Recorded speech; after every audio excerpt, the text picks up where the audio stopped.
Right now, at this very moment, the world is holding its breath. 30% of the planet's oil supply is moving through a strip of ocean barely 21 miles wide, and Iran just threatened to shut it down. The Strait of Hormuz, the single most important body of water on Earth, and tonight it is on the edge. If this choke point closes, your gas prices, your economy, your country, nothing looks the same on the other side. Here is what we know right now. Iranian Revolutionary Guard vessels have taken aggressive posturing maneuvers against U.S. Navy ships in the Lower Gulf. American F-18 jets were scrambled from the USS Abraham Lincoln. At the same time, Tehran issued a stark warning through state media, and we are quoting directly here, that any military escalation would result in the Strait of Hormuz being, quote, turned into a sea of fire. Washington responded within hours. The Pentagon placed an additional destroyer group on rapid deployment alert. The State Department recalled 2 senior diplomatic staff from regional posts. And here is where it gets chilling. Iran has now suspended its participation in back-channel nuclear talks.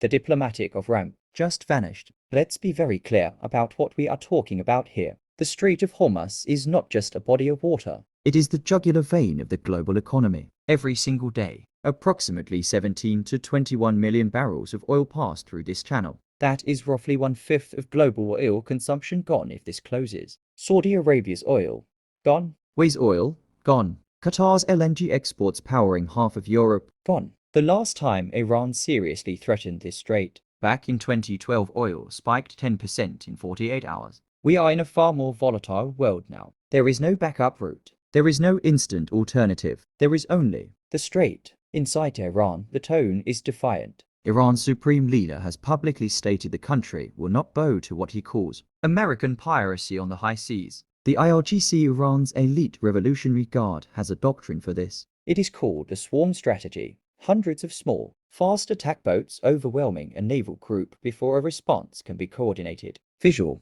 archival footage of Iranian speedboats swarming in formation. Dramatic music intensifies. They have practiced this repeatedly. On the American side, the posture is equally aggressive. U.S. Central Command released a rare public statement, warning that any interference with international shipping lanes will be met with immediate and overwhelming force. That is not diplomatic language. That is war language. And behind the scenes, Israel is watching every move. Saudi Arabia has quietly put its air defenses on heightened readiness. And China, Iran's largest oil customer, is said to be, according to regional sources, furious at the instability. Everyone has skin in this game. The markets didn't wait for a single shot to be fired. Brent crude surged over 6% in early trading today. Goldman Sachs analysts issued an emergency note this morning flagging a potential move toward $120, possibly $140 a barrel if the strait sees any physical disruption. Some independent energy analysts are saying the number that should terrify you is $200. At $200 a barrel, inflation reignites across the West. Interest rate cuts get shelved. Airlines start grounding flights. Shipping costs explode, and everything you buy at a store gets more expensive. The Eurozone, already fragile, takes a direct hit. Japan, which imports almost all of its oil, goes into immediate crisis mode. And emerging markets in Asia and Africa, they are priced out of energy almost overnight. This is not a Middle Eastern problem. This is your problem, wherever you are watching from. So where does this go from here? 3 scenarios, and all 3 should concern you. Scenario 1. Back-channel deal. Quiet diplomacy through Oman, which has historically brokered US-Iran talks, produces a face-saving ramp. Tensions ease. Markets recover. The crisis becomes a headline we forget in a week. That is the best case. Scenario 2.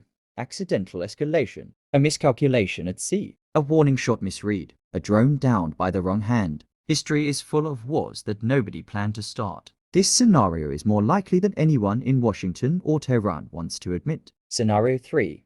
Full blockade. Iran mines the strait or physically impedes tanker traffic. The US responds militarily. And within 72 hours the world is watching the opening hours of a conflict with no clear endpoint, no exit strategy, and energy markets in complete freefall. Military planners know this. Economists know this. The question is, does the political leadership on both sides know it too? We have been here before. Every few years, the Strait of Hormuz becomes the center of the world, and then, somehow, the crisis passes. But each time, the margin gets thinner. Each time, the trust erodes a little more. Each time, the world gets a little closer to the moment when one Miscalculation changes everything. 21 miles. That is all that separates the world economy from chaos. And right now, those 21 miles have never felt smaller.